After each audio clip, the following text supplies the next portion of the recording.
पुराने समय की बात है। कुशासनगढ़ नाम का एक विशाल राज्य था।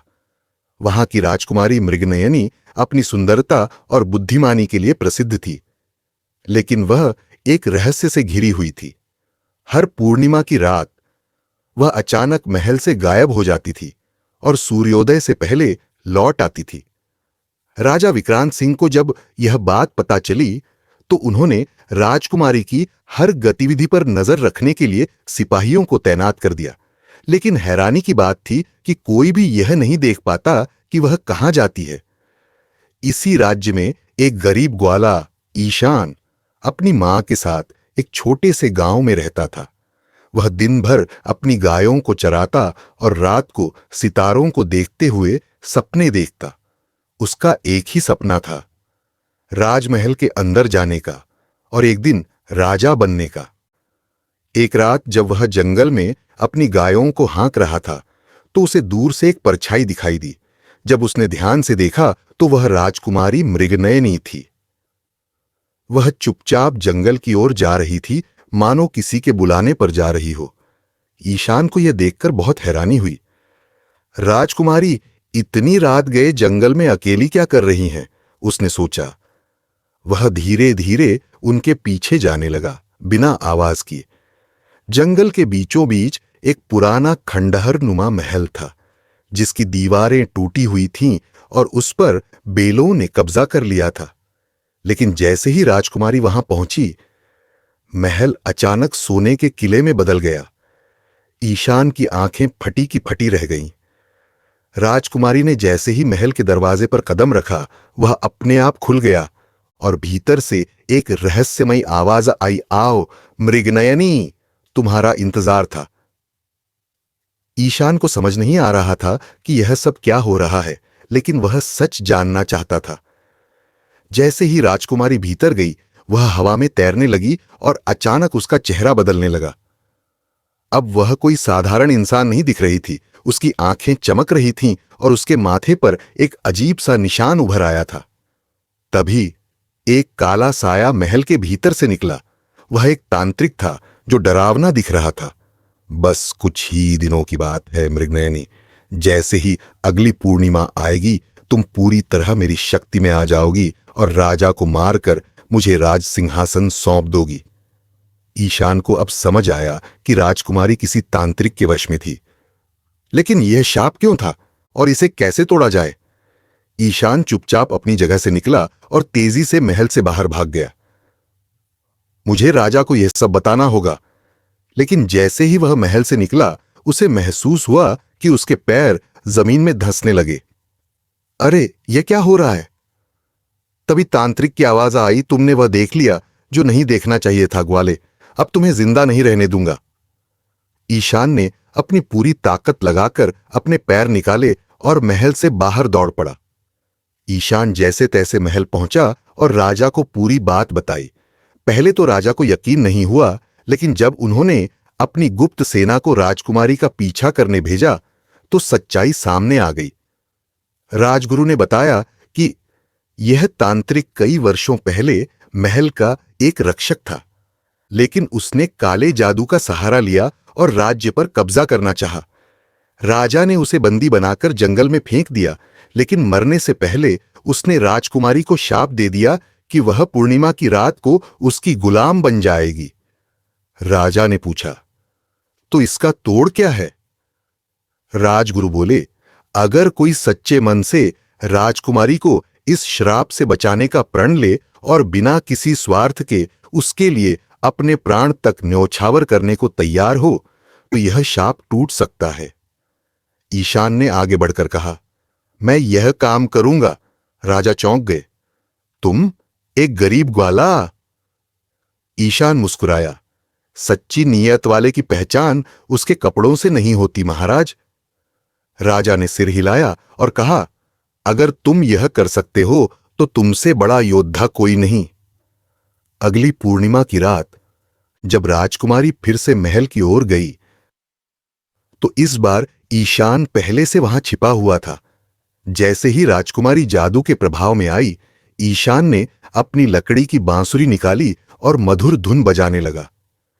जैसे ही राजकुमारी ने वह संगीत सुना, उसकी आंखों से आंसू बहने लगे। यह संगीत मुझे याद आ रहा है। मेरी मां मुझे बचपन में यही गाना गाकर सुलाती थी। तांत्रिक क्रोधित हो गया। नहीं, यह नहीं हो सकता। ईशान ने आंखें बंद कर लीं और पूरी श्रद्धा से बांसुरी बजाता रहा। और फिर एक चमकदार प्रकाश फैला और तांत्रिक की चीखें गूंज उठीं।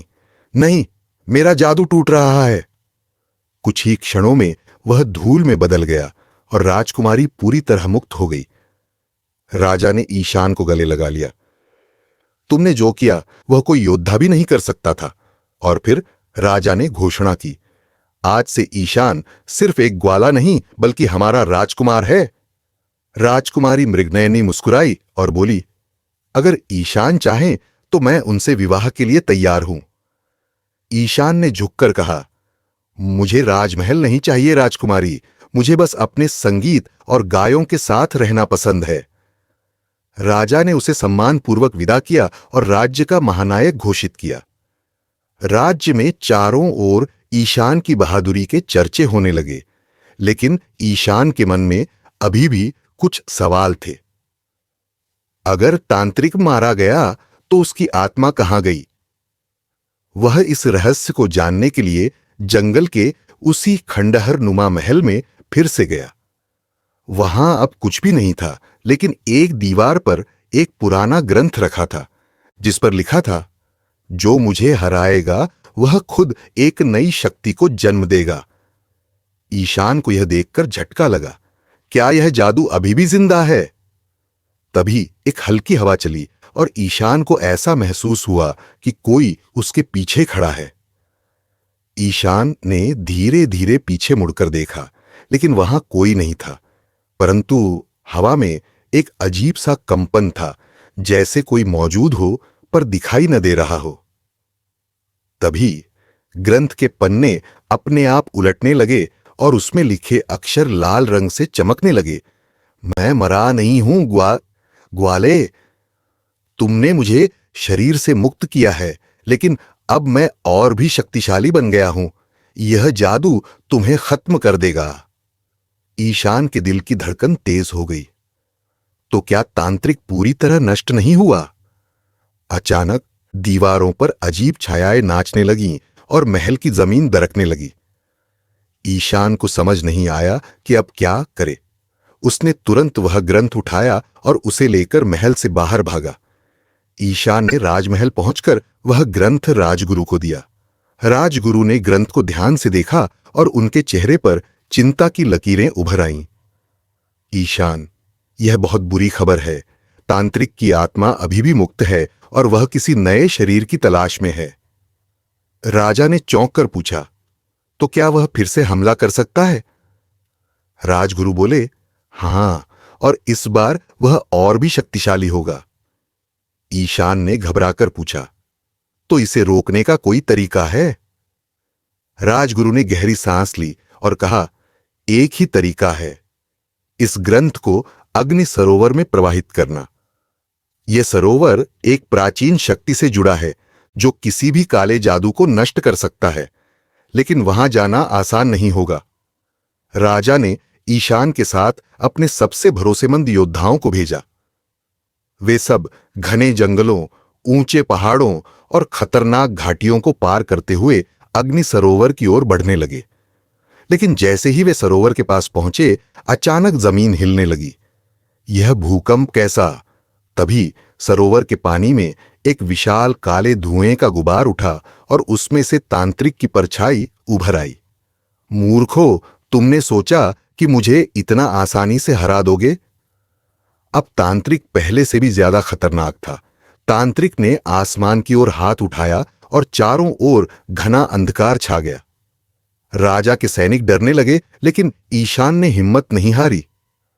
उसने अपनी बांसुरी निकाली और फिर से वही मंत्रमयी धुन बजाने लगा, जिससे पहली बार तांत्रिक की शक्ति कमजोर पड़ी थी।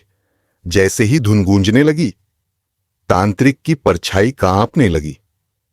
नहीं, यह फिर से वही धुन। ईशान ने तुरंत ग्रंथ को उठाया और उसे अग्नि सरोवर में फेंक दिया। ग्रंथ सरोवर के जल में डूबते ही एक विशाल अग्नि लपटें उठीं और तांत्रिक की आत्मा चीखते हुए झलकर राख हो गई। आसमान फिर से साफ हो गया। राजा ने ईशान को गले लगाया और कहा, तुम्हारे साहस ने न सिर्फ मेरी बेटी को बल्कि पूरे राज्य को बचा लिया है। राजकुमारी मृगनयनी ने ईशान की ओर देखा और मुस्कुराते हुए कहा, अब राज्य का सबसे योग्य व्यक्ति कौन है, यह किसी को बताने की जरूरत नहीं। राजा ने घोषणा की, आज से ईशान को इस राज्य का युवराज घोषित किया जाता है। लेकिन ईशान मुस्कुराकर बोला, महाराज, मैं सिर्फ एक ग्वाला हूं और मुझे वही रहना पसंद है। मुझे कोई सिंहासन नहीं चाहिए। राजा ने उसकी सादगी देखकर कहा, अगर सिंहासन नहीं चाहिए तो कम से कम इस राज्य का सबसे सम्मानित संरक्षक बन जाओ। ईशान ने सिर झुकाकर स्वीकृति दी और इस तरह एक साधारण ग्वाला अपने साहस और बुद्धिमानी से इतिहास का सबसे महान योद्धा बन गया। ईशान अब राज्य का सबसे सम्मानित व्यक्ति बन चुका था, लेकिन उसकी किस्मत में अभी और रोमांच बाकी था। कुछ महीनों बाद एक दिन जब ईशान जंगल में अपनी गायों को चरा रहा था, तब उसे एक अजीब चमकती हुई वस्तु जमीन में गड़ी मिली। वह एक सोने की मोहर थी जिस पर अजीब अक्षर खुदे हुए थे। उसने ध्यान से देखा तो पाया कि यह राजमहल की मोहर नहीं थी। तो फिर यह किसकी है? जैसे ही उसने मोहर को छुआ, अचानक एक रहस्यमयी आवाज गूंजने लगी, सावधान ईशान, जिस तांत्रिक को तुमने हराया वह अकेला नहीं था। तुम्हारे सामने अब उससे भी बड़ा खतरा आने वाला है। ईशान के रोंगटे खड़े हो गए। क्या कोई और ताकतवर शत्रु अब आ रहा है? ईशान ने उस रहस्यमयी सोने की मोहर को ध्यान से देखा। उसकी चमक धीरे धीरे मंद हो रही थी, लेकिन उस पर उकेरे हुए अजीब अक्षर अब भी चमक रहे थे। अगर यह तांत्रिक का साथी है तो वह अब तक सामने क्यों नहीं आया? ईशान ने झट से वह मोहर अपनी जेब में रखी और सीधा राजमहल की ओर भागा। राजमहल पहुंचकर ईशान ने मोहर राजगुरु को दिखाई। राजगुरु जैसे ही उस मोहर को देखते ही घबरा गए। ईशान, यह तो बहुत बड़ी समस्या है। यह मोहर काली संगठ नाम के एक प्राचीन गुप्त समाज की है, जो काले जादू के सबसे बड़े उपासकों में से एक था। राजा भी चिंता में पड़ गए। तो क्या इसका मतलब है कि कोई और तांत्रिक जिंदा है? राजगुरु बोले, यह सिर्फ एक मोहर नहीं बल्कि एक संदेश है। यह मोहर तभी प्रकट होती है जब कोई नया शत्रु अपना खेल शुरू करने वाला होता है। ईशान ने गहरी सांस ली। तो क्या यह वही शत्रु है जिसकी आवाज मैंने सुनी थी? राजगुरु ने सिर हिलाया। शायद हां, लेकिन हमें तुरंत पता लगाना होगा कि यह मोहर कहां से आई। ईशान ने फैसला किया कि उसे उसी जगह वापस जाना होगा जहां उसे यह मोहर मिली थी। राजा ने अपने कुछ योद्धाओं को भी उसके साथ भेजा। वे सब घने जंगलों को पार करते हुए उसी जगह पहुंचे।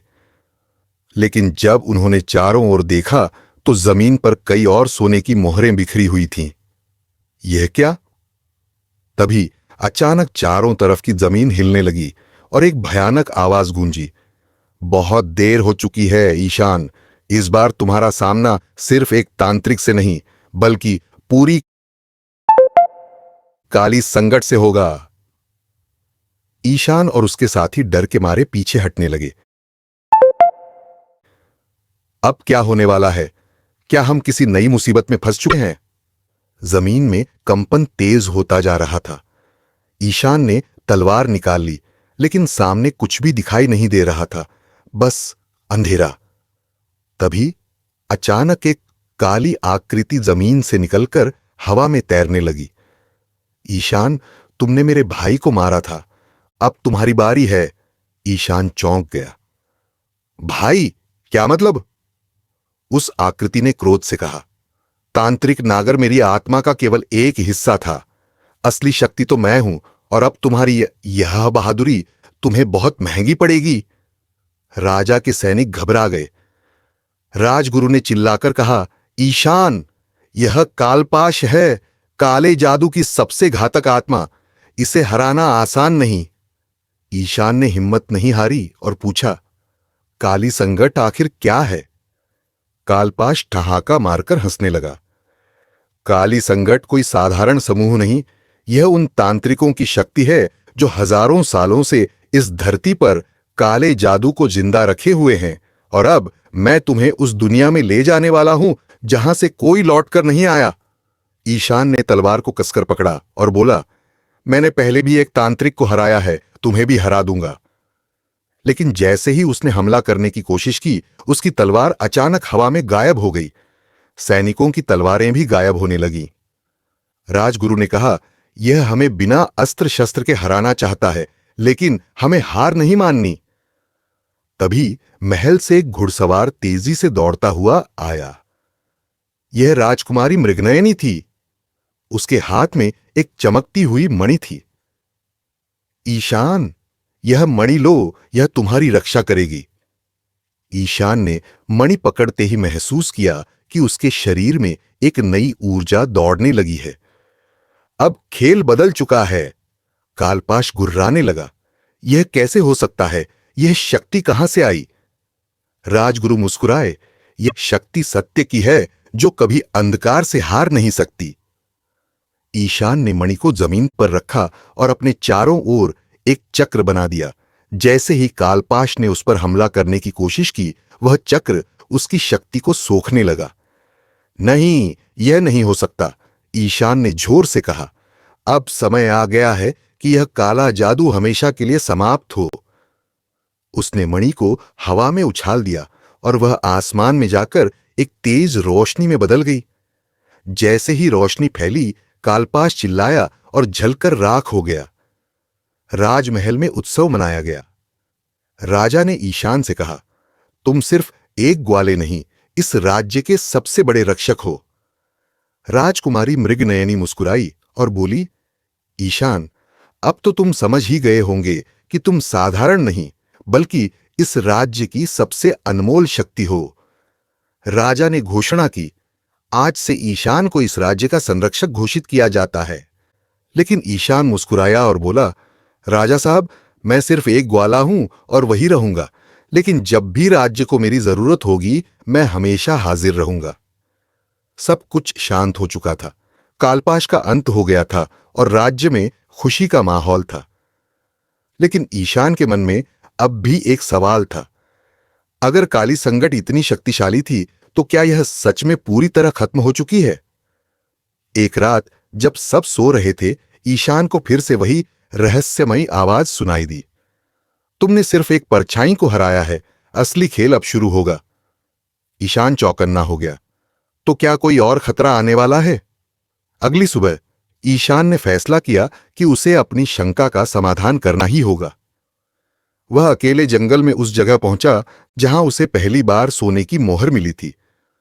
वहां अब भी जमीन में कुछ खुदाई के निशान थे। ईशान ने गौर किया तो देखा कि जमीन में एक गुप्त दरवाजा बना हुआ था। क्या यहां कोई और रहस्य छिपा है? उसने जैसे ही दरवाजा खोला, एक गहरी सुरंग दिखी जो अंधेरे में कहीं दूर जाती थी। वह अंदर जाने ही वाला था कि अचानक किसी ने पीछे से उसकी गर्दन पर वार किया। ईशान को एक झटका लगा और उसकी आंखों के आगे अंधेरा छा गया। जब उसे होश आया तो उसने खुद को एक अजीब कमरे में पाया। कमरे की दीवारों पर काले जादू के अजीब प्रतीक बने हुए थे। तभी सामने एक रहस्यमयी व्यक्ति आया जिसकी आंखें लाल रंग की चमक रही थीं। तुम बहुत बहादुर हो ईशान, लेकिन अब तुम्हारी कहानी खत्म होने वाली है। ईशान ने गुस्से से पूछा, तुम कौन हो?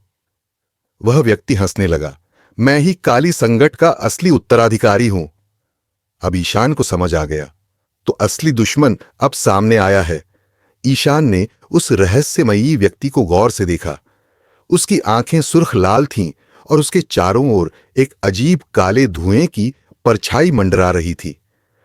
तुम्हारी हिम्मत कैसे हुई काली संगट के खिलाफ जाने की?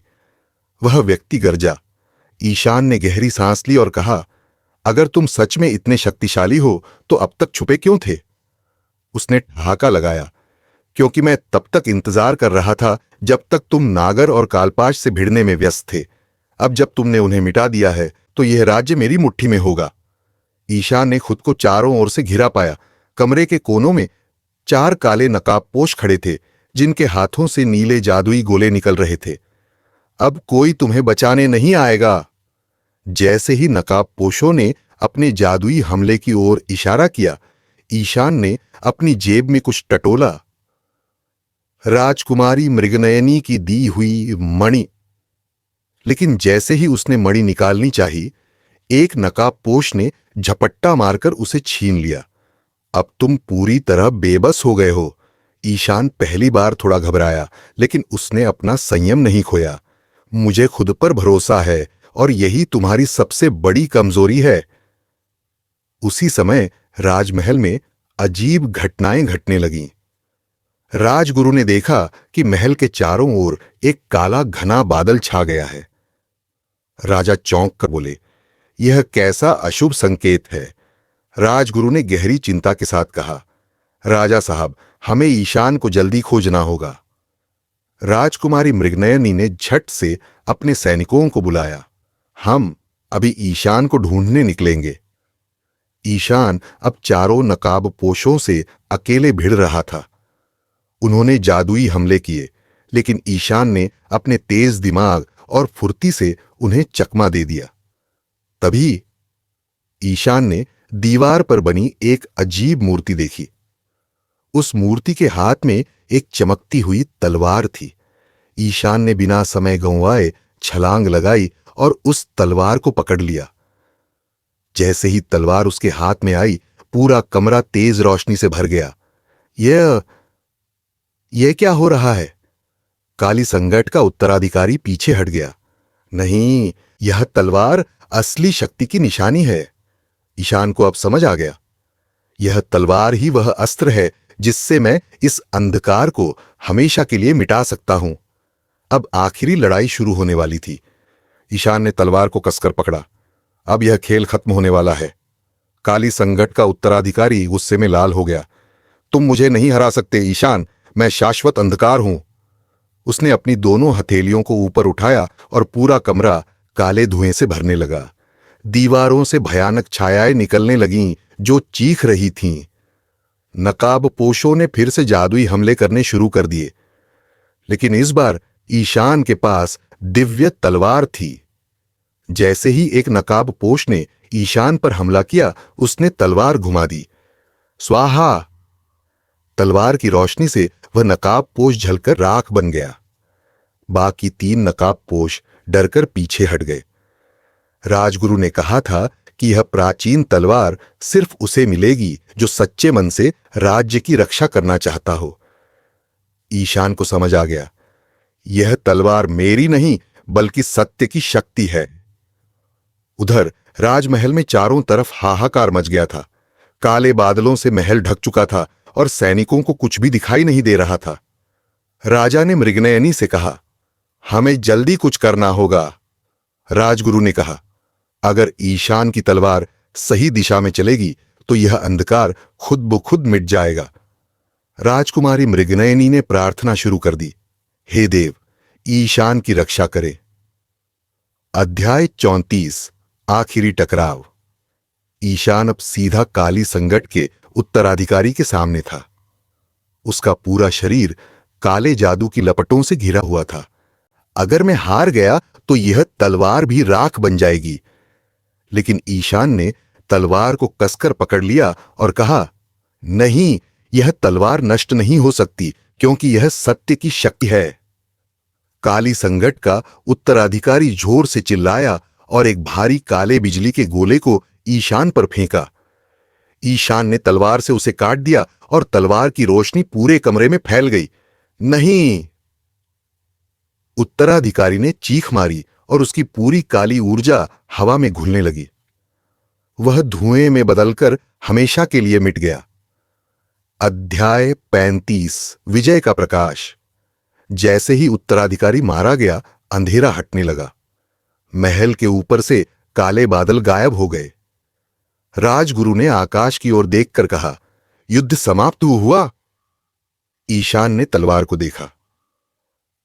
वह अब धीरे धीरे सुनहरी रेत में बदल रही थी।